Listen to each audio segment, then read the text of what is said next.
عمومی طور پہ رشتہ داریوں کے اندر بعض رشتہ دار بہت تلخیاں دیتے ہیں، زندگی کے اندر زہر بھر دیتے ہیں، لیکن اگر کبھی وہ مجبور ہوں تو ان کی اعانت کریں، اور ان کا رویہ کچھ بھی ہو، زہرناک ہی ہو، لیکن آپ کا رویہ خوبصورت ہونا چاہیے۔ آپ مجھے اگر پوچھیں کہ سب سے بہترین صدقہ، سب سے افضل صدقہ کون سا ہے، تو سب سے افضل صدقہ جو مجبور ناراض رشتہ دار کو دیا جائے، جو رشتہ دار آپ کا شریک بن کے ہر جگہ پہ کھڑا ہوتا ہو،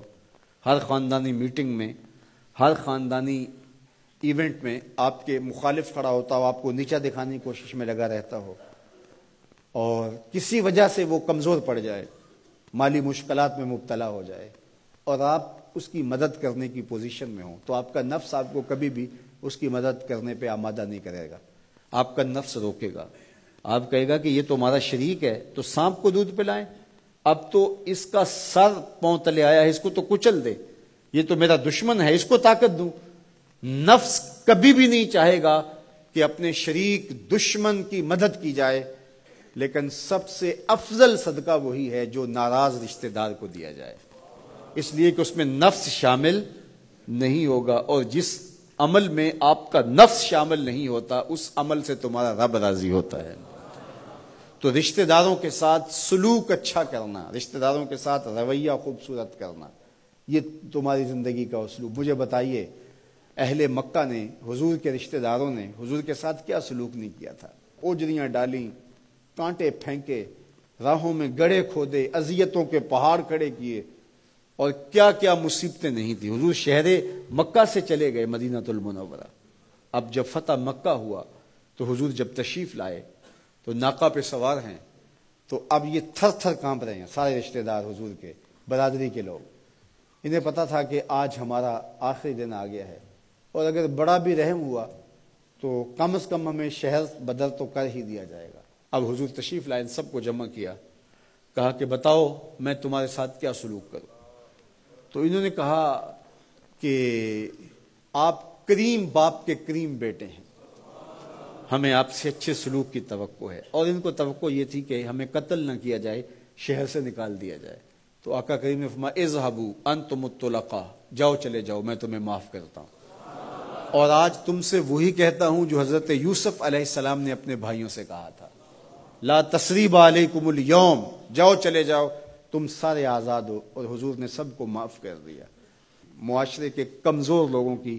حضور علیہ السلام مدد کرتے، ان کا بوجھ حضور اٹھا لیتے۔ دکھیوں کا، کمزوروں کا، لاچاروں کا بوجھ اٹھانے کا مزاج پیدا کرو، لوگوں کی ضرورتوں کو پورا کرنے کی کوشش کرو، اپنے کندھوں پہ بوجھ اٹھاؤ اور ان کا بوجھ ہلکا کرو، یہ مزاج پیدا کرو۔ یہ تمہارے نبی علیہ السلام کی سنت ہے۔ وہ چاہے تمہارا دشمن ہی کیوں نہ ہو، لیکن اس کا بھی بوجھ کم کرو، اس کا بوجھ اپنے ذمہ لو۔ جس کا کوئی کمانے والا نہیں، معذور ہے، اپاہج ہے، لاچار ہے، زیادہ بچوں کا بوجھ ہے،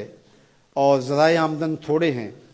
تو آپ کثیر العیال لوگ ہیں جن کا کوئی مددگار نہیں ہے، آپ ان کی مدد کرتے ہیں، ان کے کام آتے ہیں، آپ ان کے لیے کمائی کرتے ہیں۔ یہ بات ذہن میں رکھیے، کمائی کرتے ہوئے 3 نیتوں کا استحضار رہنا چاہیے، 3 نیتیں آپ کے ساتھ جڑی رہنی چاہیے، تو آپ کا کاروبار، آپ کا رزق کمانا بابرکت ہوگا۔ اگر چوتھی چیز جڑ گئی تو آپ کے کاروبار میں، آپ کے رزق میں پیچیدگی آنا شروع ہو جائیں گے۔ سب سے پہلی نیت آپ کے ساتھ یہ جڑی ہو، عموماً ہم سب کے ساتھ یہ نیت جڑی ہوتی ہے، اور وہ یہ کہ ہم اپنی ضروریات کو خود پورا کریں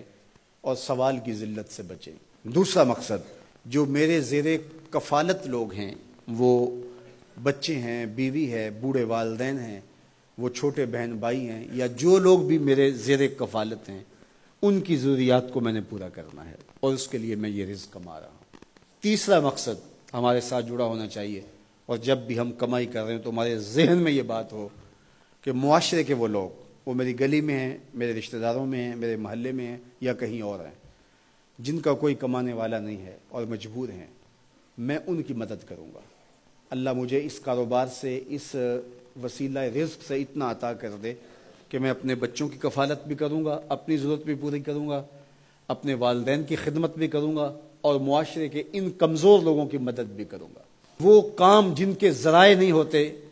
آمدن کے، بلکہ اخراجات ہوتے ہیں میں ان کاموں میں لگوں گا، مدارس دینیہ ہیں، مساجد ہیں اور دیگر ایسے کام ہیں، میں یہ خدمت کروں گا، اس لیے میں کما رہا ہوں، تو یہ رزق بابرکت ہوگا، اور آپ بیٹھے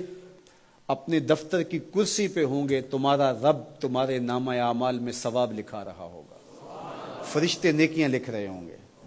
تو یہ سراسر دین ہے، یہ سراسر اچھائی ہے، نیکی ہے، عبادت ہے۔